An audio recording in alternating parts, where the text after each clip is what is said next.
বন্ধুরা, আজ আমরা এক্সট্রাঅর্ডিনারি লার্জ কিছু পোর্টফোলিও রিভিউ করব এবং এই পোর্টফোলিওগুলোতে বিগ ইনভেস্টররা কিংবা ফান্ড ম্যানেজাররা কিভাবে ইনভেস্ট করে থাকেন, কিভাবে তারা পোর্টফোলিওগুলো ম্যানেজ করছেন এবং কী ধরনের স্টক তারা পোর্টফোলিওতে হোল্ড করছেন দেখব এবং এখান থেকে কিছু আইডিয়া কাজে লাগিয়ে আমাদের পোর্টফোলিওকে আমরা ইমপ্রুভ এবং এনরিচ করার চেষ্টা করব।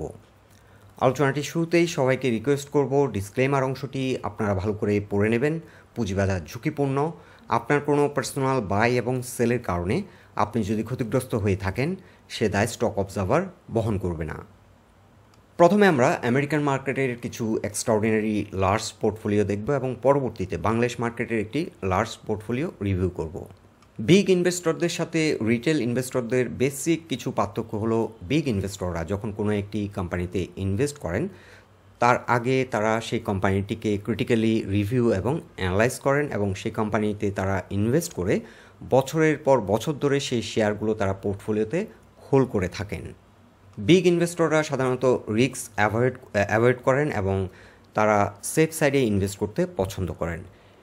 ইউজুয়ালি গ্রোথ ওরিয়েন্টেড কোম্পানি, যে কোম্পানিগুলোর আর্নিংয়ের মধ্যে স্টেডিনেস আছে এবং বছর শেষে ভালো ডিভিডেন্ড পে আউট করে, যে কোম্পানিগুলোর বিজনেস মডেল ভালো এবং প্রতিকূল পরিবেশে টিকে থাকার সক্ষমতা রয়েছে, এই ধরনের কোম্পানিগুলোকে তারা ইনভেস্টমেন্টের জন্য প্রেফার করে থাকেন। এখন শুরুতে আমরা যে পোর্টফোলিওটি দেখব সেটি হলো বিল অ্যান্ড মেলিন্ডা গেটস ফাউন্ডেশন। আমরা সবাই জানি বিল গেটস হলো মাইক্রোসফটের ফাউন্ডার, তবে বর্তমানে উনি বিল অ্যান্ড মেলিন্ডা গেটস ফাউন্ডেশনে বেশি সময় স্পেন্ড করছেন। Bill and Melinda Gates foundation American capital মার্কেটে অ্যারাউন্ড $42 বিলিয়ন ইনভেস্ট করেছেন।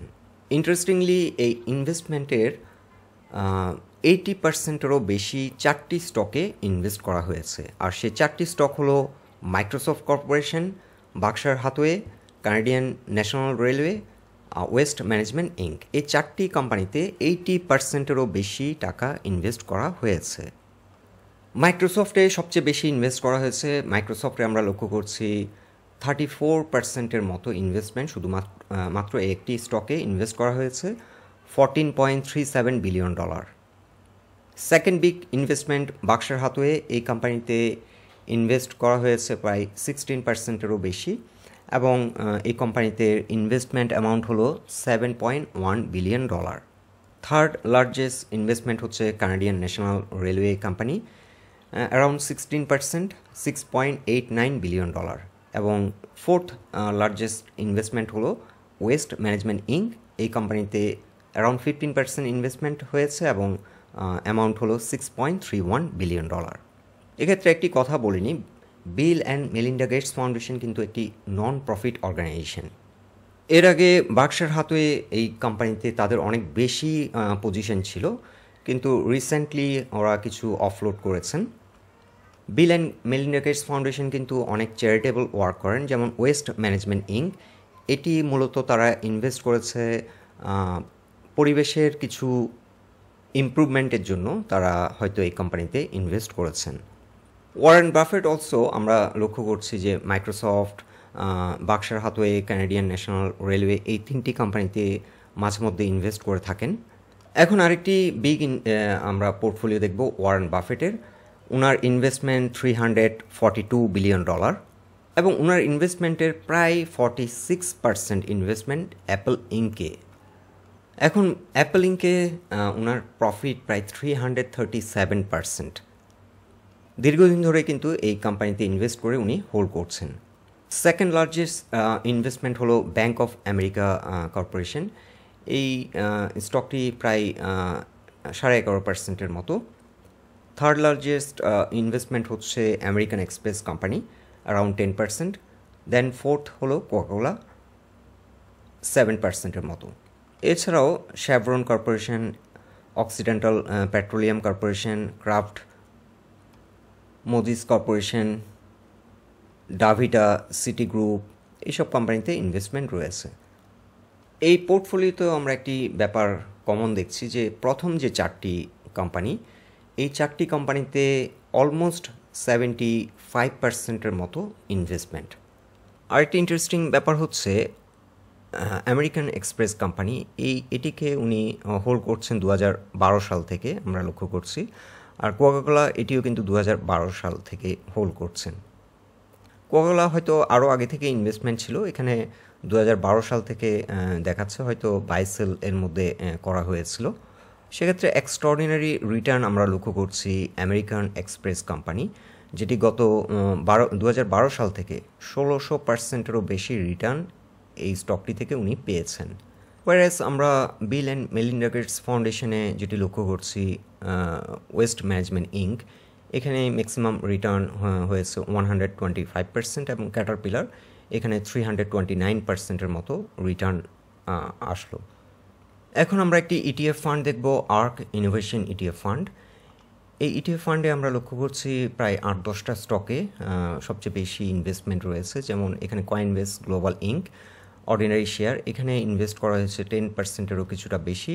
দেন সেকেন্ড লার্জেস্ট ইনভেস্টমেন্ট হচ্ছে Tesla, Block Inc, then Roku Inc, then CRISPR, UiPath, Zoom video communication Inc, Robinhood, Roblox, Unity software. তবে Cathie Wood এই ETF ফান্ডটিকে from the inception খুব ভালোভাবে manage করেছিলেন, huge return ছিল, কিন্তু লাস্ট কাপল অফ ইয়ার্স উনি কতগুলো স্টক হোল্ড করছেন যেগুলো থেকে তেমনটি সিগনিফিক্যান্ট রিটার্ন আসেনি। যেমন এখানে নেটফ্লিক্স, এনভিডিয়া এই ধরনের স্টকগুলো কিন্তু হিউজ রিটার্ন দিয়েছে। স্টকগুলোই না রেখে উনি রোকু, এই স্টকটি আমি অনেকদিন ধরেই দেখছি, তেমন একটি পারফর্ম করছে না, হয়তো ইনসাইড কোনো ইনফরমেশন আছে। এছাড়া জুম একেবারেই বর্তমান পারফর্ম করছে না এবং এই কোম্পানিটির আর্নিংও খুব একটা সিগনিফিক্যান্ট লেভেলে হয়নি এবং অনেকটা কমে গেছে গত কয়েক বছরের তুলনায়। বিশেষ করে 2020 সালে এই কোম্পানিটি কিন্তু হিউজ গ্রোথ ছিল, কিন্তু এরপর থেকে কোম্পানিটি খুব একটা সিগনিফিক্যান্ট মার্ক রাখতে পারেনি, যার কারণে কোম্পানিটি ভালো পারফর্ম করছে না এবং ইন্টারেস্টিংলি উনি এগুলোকে আপডেটও করছে না। এনিওয়ে, লার্জ ইনভেস্টরদের হয়তো অন্য কোনো প্ল্যান আছে, তারা হয়তো আরও লঙ্গার হরাইজনে কোম্পানিগুলোকে তারা হয়তো অ্যাসেস করছেন। আমি একটি পোর্টফোলিও ম্যানেজ করছি আমেরিকান মার্কেটে, এখন বর্তমানে টেসলা পজিশন নিয়েছি, অলমোস্ট 11%-এর মতো রিটার্ন আছে। আমি দুটো ট্রেড নিয়েছিলাম, একটি নিয়েছিলাম 19 তারিখ, আরেকটি নিয়েছিলাম 13 তারিখ, এটি হোল্ড করছি। এর আগে আমরা নেটফ্লিক্স, এনভিডিয়া এগুলো থেকে ভালো রিটার্ন পেয়েছিলাম। এখন বাংলাদেশ মার্কেটের একটি বড় পোর্টফোলিও আমরা দেখব, এটি হচ্ছে একটি মিউচুয়াল ফান্ড এলআর গ্লোবাল।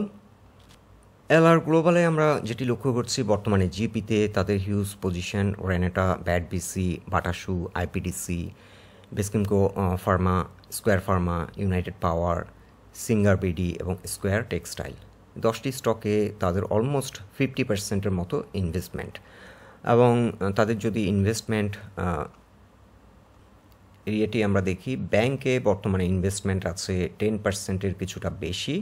দেন সেকেন্ড লার্জেস্ট ইনভেস্টমেন্ট হচ্ছে ফুড অ্যান্ড অ্যালাইড, এখানে মূলত ব্যাডবিসি কোম্পানিটির কারণে এখানে হিউজ ইনভেস্টমেন্ট হয়েছে। দেন মিউচুয়াল ফান্ডে তাদের 5% ইনভেস্টমেন্ট। দেন ফার্মাসিউটিক্যালস দুটো, স্কোয়ার ফার্মা এবং বেসকিমকো ফার্মা, হিউজ ইনভেস্টমেন্ট 22.5%। দেন ট্যানারিতে তাদের ইনভেস্টমেন্ট কিছুটা আছে। দেন টেলিকমিউনিকেশনে জিপিতে তাদের হিউজ ইনভেস্টমেন্ট, এছাড়া প্রাইভেট ইনভেস্টমেন্ট কিছু আছে এবং বন্ড এবং ক্যাশ, বর্তমানে 27% টাকা তারা ক্যাশ করে রেখেছেন, ক্যাশ হাতে রেখেছেন।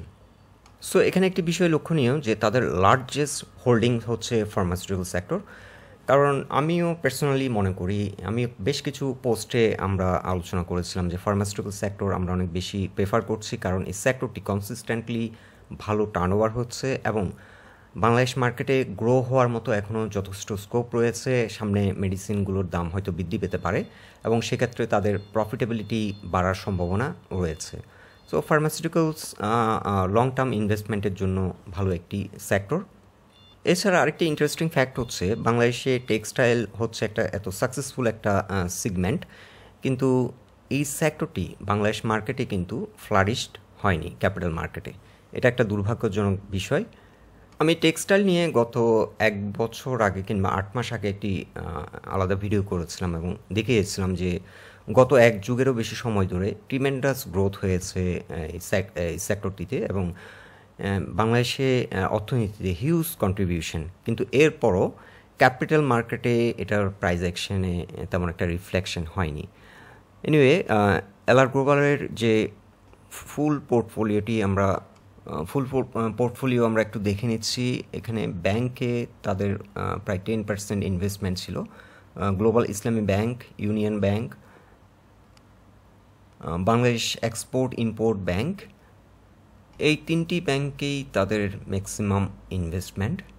এর ইন্টারেস্টিংলি এসএসসি স্টিল দেখুন, এর একটা বড় মিউচুয়াল ফান্ড, তাদেরও কিন্তু অনেক হাই রেটে কেনা, কারণ মার্কেট এত বড় ফল করেছে যে প্রত্যেকটা স্টকই কিন্তু এখন অর্ধেক হয়ে গেছে। আইপিডিসি প্রায় 119 টাকা করে কেনা, অনেক আগে হয়তো 2010 সালের দিকে হয়তো ইনভেস্টমেন্ট করা, কিংবা 2010-12।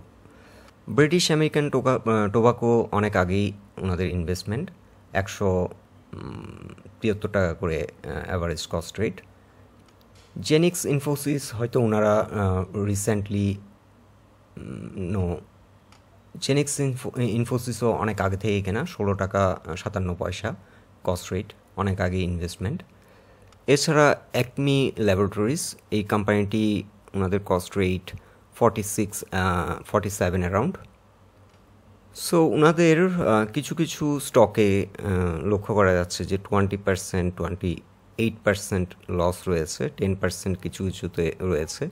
প্রফিটের দিক থেকে আমরা লক্ষ্য করছি অ্যাগ্রো অর্গানিকা পিএলসি, এই স্টকটিতে 76%-এর মতো রিটার্ন আসলো, এবং 61% রিটার্ন রয়েছে রেনেটাতে। মূলত এখানে ক্যাপিটাল গেইনগুলোকে শো করছে, কিন্তু বছর শেষে এখানে কিন্তু ওদের ডিভিডেন্ড আর্নিং হচ্ছে, অনেকগুলো ভালো স্টকে ইনভেস্টমেন্ট রয়েছে, এছাড়া কিছু মিউচুয়াল ফান্ডে ইনভেস্টমেন্ট রয়েছে। সো আমরা মোটামুটি কিছুটা আইডিয়া পেলাম লার্জ ইনভেস্টররা কীভাবে ক্যাপিটাল মার্কেটে ইনভেস্ট করে এবং কী ধরনের স্টকগুলো তারা পোর্টফোলিওতে হোল্ড করছে। বেসিক্যালি আজকের আলোচনাটি আমরা এই কারণেই করলাম, বর্তমানে ইনভেস্ট করার জন্য একটি খুব ভালো সময় যাচ্ছে। স্টকগুলি কিন্তু অনেক লো রেঞ্জে অবস্থান করছে। এর আগেও আমরা বলেছিলাম যে 2010 সালে মার্কেট একবার ক্র্যাশ করেছিল, 2012-13 সালেও কিন্তু খুব খারাপ অবস্থা ছিল। ইভেন রিসেন্ট টাইম আমরা একটা বড় ধরনের সমস্যা ফেস করেছিলাম কোভিড পিরিয়ডে, এবং ওই সময় কিন্তু বায়ার খুঁজে পাওয়া যাচ্ছিল না স্টকগুলোতে। ইভেন আরও একটি বড় ডাইজেস্টার আমরা ফেস করেছি, সেটি হচ্ছে ইউক্রেন এবং রাশিয়া যুদ্ধের মধ্য দিয়ে। কিন্তু বারবারই আমরা দেখেছি ক্যাপিটাল মার্কেট বড় ধরনের ক্র্যাশ করে এবং সেখান থেকে আবার ঘুরে দাঁড়ায় এবং এরপরে ভালো একটা রিটার্নও দেয়। সো এখন একটু সময় নেবে, বাট ইনভেস্টমেন্ট করার জন্য ভালো মানের স্টকগুলোতে এখন ইনভেস্টমেন্ট করার জন্য খুব ভালো একটি সময় যাচ্ছে। আরেকটি বিষয় হচ্ছে, গতকালকে আমরা যে বিষয়টি আলোচনা করেছিলাম সেখানে দেখিয়েছিলাম যে মার্কেট কিন্তু অনেক বেশি মাত্রায় ম্যানিপুলেটেড হচ্ছে। এক্ষেত্রে আমি যেটি বলবো যে একটা ছুরির কিন্তু দুদিকেই ধার থাকে। সো ওরা যখন মার্কেট ম্যানিপুলেট করছে, একটা ইনস্টিটিউশনাল পার্সপেক্টিভ থেকে যদি আমরা দেখি, বাংলাদেশের ইনস্টিটিউশনগুলো কিন্তু সাধারণ বিনিয়োগকারীর আগে দেউলিয়া হবে যদি মার্কেট এ ধরনের সিচুয়েশন লং টাইম প্রিভেল করে। কারণ প্রত্যেকটা ইনস্টিটিউশনের বছর শেষে কিন্তু মাস শেষে কোটি টাকার উপরে খরচ দাঁড়ায়। তো মার্কেট এই ধরনের যদি সার্কামস্ট্যান্স লং টাইম প্রিভেল করে, আমাদের আগে কিন্তু ইনস্টিটিউশনগুলোই দেউলিয়া হয়ে যাবে। সো এক্ষেত্রে প্যানিক না হয়ে শেয়ারগুলো হোল্ড করুন, এবং আমরা মনে করছি ইনস্টিটিউশন তাদের নিজেদের প্রয়োজনে মার্কেটকে উঠাতে বাধ্য হবে। সো বন্ধুরা, এটাই ছিল আজকের আলোচনাটি যদি আপনাদের ভালো লেগে থাকে অবশ্যই পোস্টটিকে লাইক দিন, আপনাদের মতামতগুলো আমাদেরকে কমেন্ট বক্সে জানান, আর আমাদের সাথে থাকার জন্য আপনাদের অসংখ্য ধন্যবাদ।